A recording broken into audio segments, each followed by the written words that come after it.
নমস্কাৰ সানি technology YouTube চেনেলৰ দৰ্শকসকলক মই সানি আপোনালোক সকলোকে পুনৰবাৰ স্বাগতম জনাইছো। ৰাতিপুৱাৰ কেইবাটাও গুৰুত্বপূৰ্ণ খবৰ আপোনালোকৰ বাবে যুগুতোৱা হৈছে। গোটেইকেইটা খবৰে আপোনালোকৰ বাবে বহুতেই গুৰুত্বপূৰ্ণ, গতিকে আপোনালোকে ভিডিঅ'টো প্ৰথমৰ পৰা শেষলৈকে চাই থাকক। আজিৰ প্ৰথমটো খবৰে হৈছে এটা ডাঙৰ খবৰ, এটা পলিটিকেল বিগ ব্ৰেকিং এই মুহূৰ্তত আহি পৰিছে। চৰকাৰ গঠনৰ কুচকাৱাজ আৰম্ভ কৰিছে কংগ্ৰেছ মিত্ৰজোঁটে। আজি ইণ্ডিয়া এলায়েন্সৰ বিশেষ বৈঠক। নীতিশ কুমাৰ আৰু চন্দ্ৰবাবু নাইডু এতিয়া হৈ পৰিছে কিং মেকাৰ। চৰকাৰ বৰ্তমান কোনে গঠন কৰিব, এই মুহূৰ্তত আহি পৰিছে এটা ৰাজনৈতিক ডাঙৰ খবৰ। চৰকাৰ গঠনৰ কুচকাৱাজ আৰম্ভ কৰিছে কংগ্ৰেছ মিত্ৰজোঁটে। আজি ইণ্ডিয়া এলায়েন্সৰ বিশেষ বৈঠক। নীতিশ কুমাৰ আৰু চন্দ্ৰবাবু নাইডু এতিয়া হৈ পৰিছে কিং মেকাৰ। জেডিইউ আৰু টিডিপিৰ ওপৰতে নিৰ্ভৰ কৰিছে বিজেপি চৰকাৰে।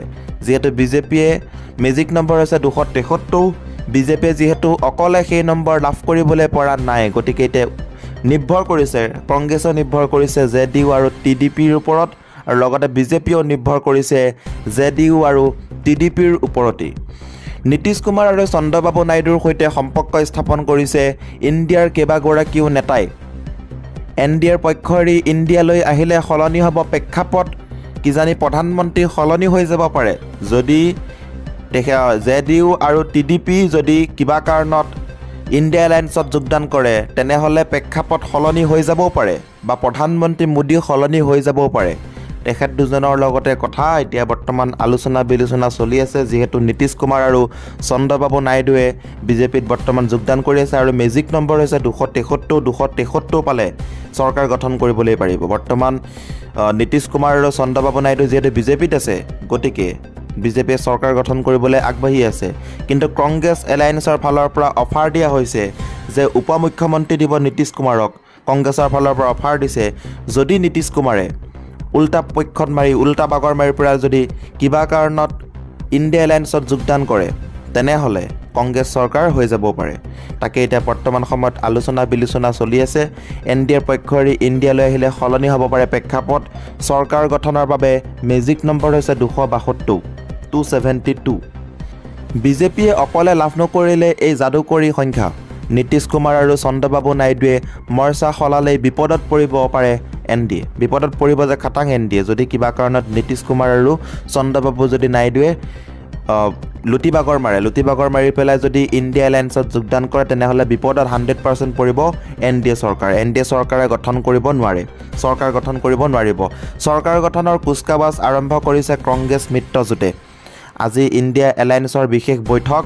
নীতিশ কুমাৰ আৰু চন্দ্ৰবাবু নাইডু এতিয়া হৈ পৰিছে কিং মেকাৰ। জেডিইউ আৰু টিডিপিৰ ওপৰতেই নিৰ্ভৰ কৰিছে বিজেপি চৰকাৰ। আপোনালোক সকলোৱে তলৰ কমেণ্ট বক্সত এটা কমেণ্ট কৰি জনাওক যে এইবাৰ আপোনালোকে পুনৰ মোদী চৰকাৰক বিচাৰে নে ৰাহুল গান্ধী প্ৰধানমন্ত্ৰী হোৱাটো বিচাৰে। তলৰ কমেণ্ট বক্সত সকলোৱে এটা কমেণ্ট কৰিব। হাতত মাত্ৰ কেইটামান ঘণ্টা বাকী, সকলোৰে বাবে এটা ভাল খবৰ। আজি গোলাঘাট জিলাত এখনি উপহাৰ কুপনৰ খেল অনুষ্ঠিত হ'বলৈ গৈ আছে। আজি কেইটামান ঘণ্টাৰ পিছতে খেলখন আৰম্ভ হ'ব। গতিকে যিসকলে এতিয়ালৈকে টিকট সংগ্ৰহ কৰা নাই, স্ক্ৰীণত দিয়া ফোন নম্বৰটোত এতিয়াই যোগাযোগ কৰি আপোনালোকে টিকট সংগ্ৰহ কৰিবলৈ পাৰিব। মাত্ৰ 100 টকাতে আপুনি 40খন গাড়ীৰ মালিক হ'বলৈ পাৰিব। মাত্ৰ 100 টকাত ভাগ্য পৰীক্ষা কৰক আৰু 40খন গাড়ীৰ মালিক হ'ব পাৰিব আপুনি। গতিকে এতিয়ালৈকে যদি টিকট আপুনি সংগ্ৰহ কৰা নাই, স্ক্ৰীণত দিয়া ফোন নম্বৰটোত এতিয়াই যোগাযোগ কৰক আৰু টিকট সংগ্ৰহ কৰক। টিকটৰ মূল্য হৈছে মাত্ৰ 100 টকা, আৰু সন্ধিয়া হোৱাৰ লগে লগে খেলখন খেলোৱা হ'ব, আৰু আপোনালোকে ফেচবুকৰ যোগেদি খেলখনৰ লাইভ চাবলৈ পাৰিব, আৰু ৰিজাল্ট শ্বীট আপোনালোকে হোৱাটছএপৰ প্ৰফাইল পিকচাৰতে পাই যাব। এতিয়া কেনেদৰে আপোনালোকে টিকট সংগ্ৰহ কৰিবলৈ পাৰিব, স্ক্ৰীণত যোনটো ফোন নম্বৰ দিয়া হৈছে এই নম্বৰটো প্ৰথমতে আপুনি ছেভ কৰক। ছেভ কৰাৰ পিছতে আপুনি আপোনাৰ নাম আৰু জিলাখনৰ নামটো হোৱাটছএপতে লিখি দিব। তাৰপিছত হোৱাটছএপৰ প্ৰফাইল পিকচাৰ অৰ্থাৎ ডিপিত এখন স্কেনাৰ লগাই থৈছোঁ, সেই স্কেনাৰত পে'মেণ্ট কৰি স্ক্ৰীনশ্বট দিয়াৰ লগে লগে টিকট আপুনি সংগ্ৰহ কৰিবলৈ পাৰিব। গতিকে নামী দামী গাড়ী আছে, মাত্ৰ 100 টকাতে আপুনি এই গাড়ীৰ মালিক হ'ব পাৰে কিছু ঘণ্টাৰ পাছতে। প্ৰথম পুৰস্কাৰ হৈছে Innova Crysta, Toyota Innova Crysta. দ্বিতীয় পুৰস্কাৰ হৈছে মহিন্দ্ৰা থাৰ। তৃতীয় পুৰস্কাৰ হৈছে ফৰ্ড কুইজাৰ। এনেধৰণৰ টোটেল নামী দামী 40খন গাড়ী আছে। কেইটামান ঘণ্টাৰ পিছতে আপোনালোকে কিজানি সেই গাড়ীৰ মালিক হ'ব পাৰে মাত্ৰ 100 টকাতে 100 টকাত যেহেতু ভাগ্য পৰীক্ষা খেলুৱা হৈছে ভাগ্য পৰীক্ষা কৰক আপুনি মাত্ৰ 100 টকাৰ মূল্যত হোৱাটছআপত এতিয়া মেছেজ দিয়ক আৰু টিকট সংগ্ৰহ কৰক ফোন নকৰিব আপোনালোকে হোৱাটছআপত মেছেজ দিয়ক আৰু টিকট সংগ্ৰহ কৰক অতি সোনকালে আপোনালোকে স্ক্ৰীনত দিয়া ফোন নম্বৰ যোগাযোগ কৰি কেইটামান ঘণ্টাৰ পিছতে ভাগ্য পৰীক্ষাৰ খেলখন চাবলৈ পাৰিব গতিকে যিসকলে টিকট সংগ্ৰহ কৰা নাই এতিয়ালৈকে কেইটামান ঘণ্টাহে বাকী আছে খেলখন অনুষ্ঠিত হ'বলৈ সকলোৱে টিকট সংগ্ৰহ কৰক 2 নম্বৰ খবৰটি হৈছে অসমৰ সকলো আসনৰ ফলাফল ঘোষণা কোন সমষ্টিত কোন প্ৰাৰ্থীয়ে কিমান ভোট লাভ কৰিলে এই মুহূৰ্তত সম্পূৰ্ণ আপোনালোকক জনাব লৈছো যেহেতু কোন সমষ্টিত কোন জিকিছে সকলোৱে গম পাইছে তথাপিও কিমান ভোটত বিজয়ী হৈছে কিমান ভোটত ব্যৱধান পাইছে সকলোখিনি আপোনালোকক জনাব চেষ্টা কৰিছো প্ৰথমতে হৈছে বৰপেটা সমষ্টিত অসম গণ পৰিষদৰ ফণীভূষণ চৌধুৰীয়ে 8,52,893টা ভোট লাভেৰে 2,18,975টা ভোটৰ ব্যৱধানত জয়ৰ দিশে অগ্ৰসৰ হৈছে কংগ্ৰেছৰ দীপ বায়নে লাভ কৰিছে 6,33,918টা ভোট তেখেতেও পাইছে CPIMৰ মনোৰঞ্জন তালুকদাৰে লাভ কৰিছে প্ৰায় 94,796টা ভোট আৰু তৃণমূল কংগ্ৰেছৰ আবুল কালাম আজাদে লাভ কৰিছে প্ৰায় 16,329টা ভোট এতিয়া আমি আহিছো দৰং ওদালগুৰি সমষ্টিত বিজেপিৰ দিলীপ শইকীয়াই 8,68,387টা ভোট লাভ কৰে আৰু 3,29,012টা ভোটৰ ব্যৱধানত জয় লাভ কৰে কংগ্ৰেছৰ মাধৱ ৰাজবংশীয়ে 5,39,375টা ভোট লাভ কৰে আৰু BPFৰ দুৰ্গা দাস বৰুৱে লাভ কৰে প্ৰায় 3,10,574টা ভোট এতিয়া আমি আহিছো ধুবুৰী সমষ্টিত এবাৰ ৰেকৰ্ড ভাঙি দিছে ৰকিবুল হুছেইনে ধুবুৰী লোকসভা সমষ্টিত কংগ্ৰেছৰ ৰকিবুল হুছেইনে লাভ কৰিছে প্ৰায় 14,71,885টা ভোট আৰু 10,12,476টা ভোটৰ